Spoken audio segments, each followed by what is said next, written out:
Hey, I'm NichBoy and welcome to Pocket. And today we're going tomb raiding in Hearthstone. League of Explorers.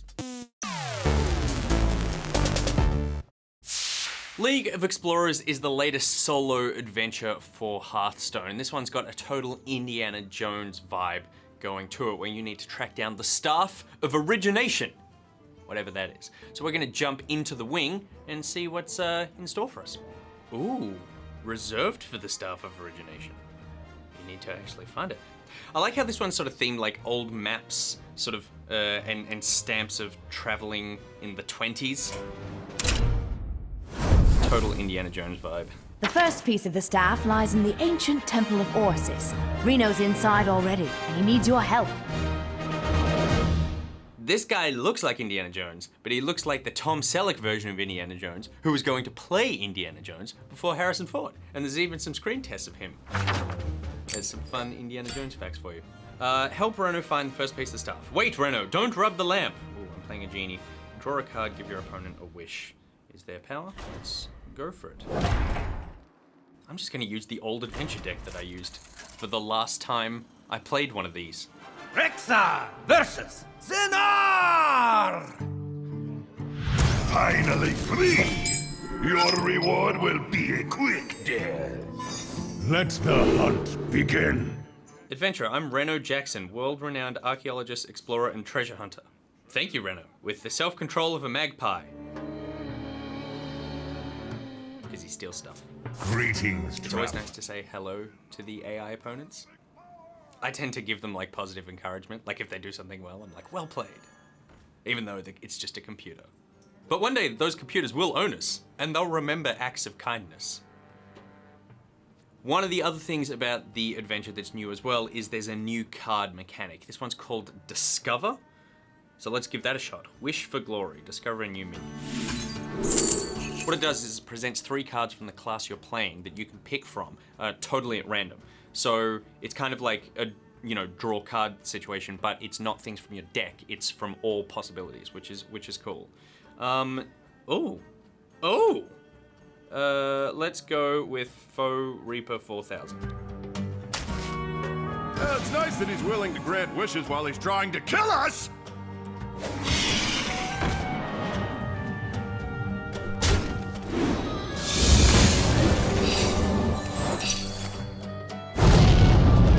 Yes. Already off to a great start. And I look forward to all your criticisms in the comments for all my card choices. Give your opponent a wish, right? So his hero power is I'm getting a wish card every single time he activates his hero power. This one is discover a 4-cost card. Give each player a spare part. Reveal a minion in each deck. If your hand is empty, I don't think I'm going to get empty. I think we're going to go Armored Warhorse. Okay, so it seems like the idea behind this first battle is to really introduce you to the Discover mechanic. I'm getting a Discover card every turn, so I just want you to get comfortable with that so you can use it in later games. But for now, let's kill this guy.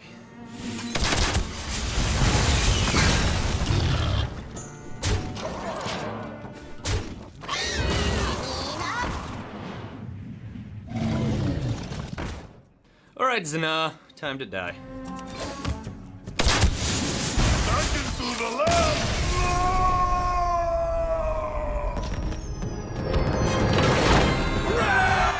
Onward! My reward, Genie of Zephyrus. Whenever you cast a spell on another friendly minion, cast a copy of it on this one. And Jeweled Scarab, discover a 3-cost card. I like that Discover mechanic. That's cool. I really like the Tavern Brawls in Hearthstone. Some people don't like them because of the RNG, like you just don't know what cards you're gonna get often in a lot of those Tavern Brawls. I really like that. I think it creates a huge amount of fun and sort of unpredictability, so I like that they're putting more RNG into the game, particularly since it's not just cards in your deck, it's cards from everywhere. I think that it adds a huge amount of unpredictability in a fun way. All right, dude number 2. We've made it to the Temple's Vault. You handle the guard, I'll take care of the rest. This guy seems too cocky. I think he's gonna die. Passive hero power. Whoever controls the Rod of the Sun is immune. Don't know what that means. Garrosh versus Raider Phaerix! Alright, Sun Raider. The rod of the sun is mine! Victory or death! Okay, so how do I get the rod? Death Rattle. Surrender this to your opponent. Oh, crap! Grab that staff. Grab the staff, yeah, okay. The mechanic here is whoever holds the staff is immune. So the staff is a 0-5, so I need to hit it 5 times, or with 5 attack, and then the Death Rattle is I get the staff. So then when they attack it, they get it when it dies, and they take it back and they're immune. Interesting. Okay, so I feel like I did pick the right deck, because I've got a bunch of weapons here, and it's fine to attack 0 attack minions with weapons. This should be easy. Mine! You will burn! Although maybe a different way to play would be sort of playing a deck with a lot of buffs that you basically protect the rod. So you're buffing it with health, or you're giving taunt to other minions, basically just working around, try to focus on keeping that thing on your side for as long as possible. This should be interesting. Back to work!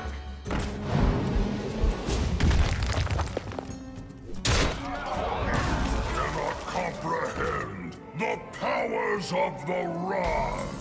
Oh, this is cool. One of his cards is deal 5 damage to both heroes.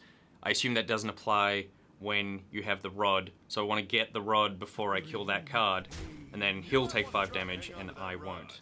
I feel like I'm in an okay position. I've got a taunt down to protect the rod. Oh no.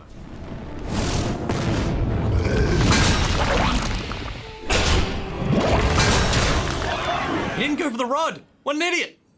So if I kill him, I'm hoping that just takes 5 damage. No problem. Brilliant. Brilliant, brilliant, brilliant. I'm a genius. Alrighty.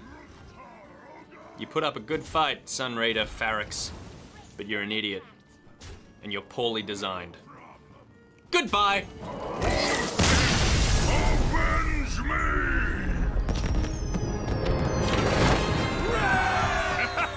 I've got the rod. If only Harrison could see me now. Says Tom Selleck. Reward. Summoning Stone. Whenever you cast a spell, summon a random minion of the same cost. And Anubisath Senator. Death Rattle, give a friendly minion 3/3. I really liked that fight. That was interesting because you need to get the rod, and then as soon as you get the rod, you're immune. So it kind of changes the way you play in that you focus on getting the rod first, and then a lot of the things that would normally damage your hero, you're then immune to. So if you've got a lot of weapons, which I did have in my warrior deck, then I can start just smashing high attack minions in the face, and it doesn't hurt me because I've got the rod. It's sort of counterintuitive to how you would normally play it, which is the strength of these adventures.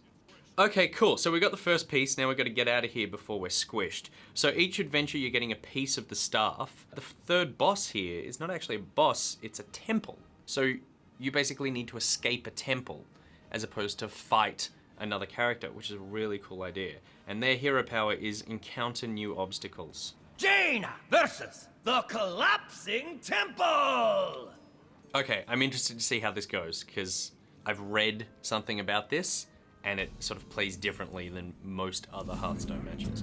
Collapsing ceiling and monsters everywhere. Hurry up! Yes, Tom Selleck. 10 turns to escape. What does that mean? As in, I guess I have to survive 10 rounds. I guess that's what it is. They don't have any cards, so they just hit the hero power every single time. Hey, a glowing pool. Wanna check it out? You don't have time for that. What is happening? A glowing pool. Wade through to gain a mana crystal, or drink deeply and draw a card. I'm gonna wade through? There's gonna be something in that pool. No, I just got a mana crystal. Brilliant. Oh, this is weird. Okay, so I only need to last 9 more turns. This is so easy. Hey, a bit of spikes. I'm screwed. A pit of spikes. Either walk across gingerly and take 5 damage, or swing across. You either take 10 damage or no damage at random. This is really cool, because this is like a choose your own adventure book. This is totally different than Hearthstone before. I mean, let's roll with the RNG gods. Let's play dangerously and swing and hope that rope doesn't break. Hey, nice. Almost as smooth as me. We made it. That was the best decision. I'm so good at this game. I'm so good at this game. I guess here, the priority is, if I only need to last 8 turns, The priority is just keep myself alive. That boulder's huge. Get out of the way! Remove the rock. Rolling boulder. At the end of your turn, destroy the minion to the left. Okay, so that's now going to crush every minion to the left of that. So I just need to put all my minions to the right. I outsmarted you, boulder. Freeze all enemy minions. Let's do it. I'll show them. I'll show them all. Ah, that boulder totally missed everything. It's pretty dark in there. But I'm sure this will get us out faster. Let's go! On my map, it just says don't go here. Okay, cool. So now I get to like choose a path. My options are no way and do nothing, or I can take the shortcut, which gets me 1 turn closer to the exit, but I encounter a 7/7 war golem. I will totally take that because I've got a bunch of armor and a bunch of health, and I can kill him right now.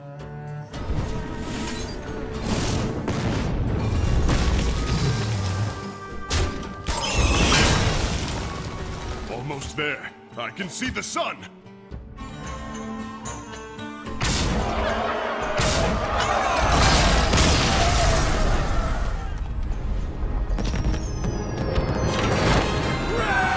Oh, we made it! Oh, I never thought I'd be happy to see this desert. Desert. Oh, I think I need water. Okay, cool. And my rewards here, Rumbling Elemental, after you play Battlecry minion, deal 2 damage to a random enemy. And Sacred Trial, when your opponent has at least 3 minions and plays another, destroy it. And my final card, Escape to the Temple. I get Reno Jackson. I get Tom Selleck. Okay, so that is the first wing of League of Explorers. I'm a big fan. I mean, obviously I'm a big fan of Hearthstone. I love these solo adventures. I think the advantage of these is giving people who, generally don't like to do a lot of the multiplayer competitive stuff, there's actually like a single player campaign here, and it's a fun way to unlock cards. It's a cool way to do that. I feel like that first wing was actually easier than any of the other adventures that I've done. I imagine running it on Heroic obviously will be harder, but what I really appreciate about it is that it introduced a lot of new things. Not only do you get the Discover card mechanic, which I think is really cool, it introduced like a new way that Hearthstone plays with you. That last one in particular, that Temple Run, that was a really cool new way of playing Hearthstone. And I think between Tavern Brawl and this new adventure, Blizzard are really experimenting with how can we make the game different, not just your individual experience in the game different. And I think that's a real strength of the game. The only downside for me really is the price of these expansions. I mean, that was $30, which even when you factor in heroic runs and the class challenges, it doesn't amount to a huge amount of playtime. Yes, you're getting a bunch of new cards, but $30 is a lot every time one of these things come out. Obviously though, you can unlock it with gold, and I feel like that's the best way to go. You'll knock it out in like less than a week with some class challenges to get that gold up, and then that way it's kind of a no-brainer to get new cards, new adventures, Hearthstone fun. All right, that's it for today's episode of Pocket for Pocketeers. Until next week, NichBoy out.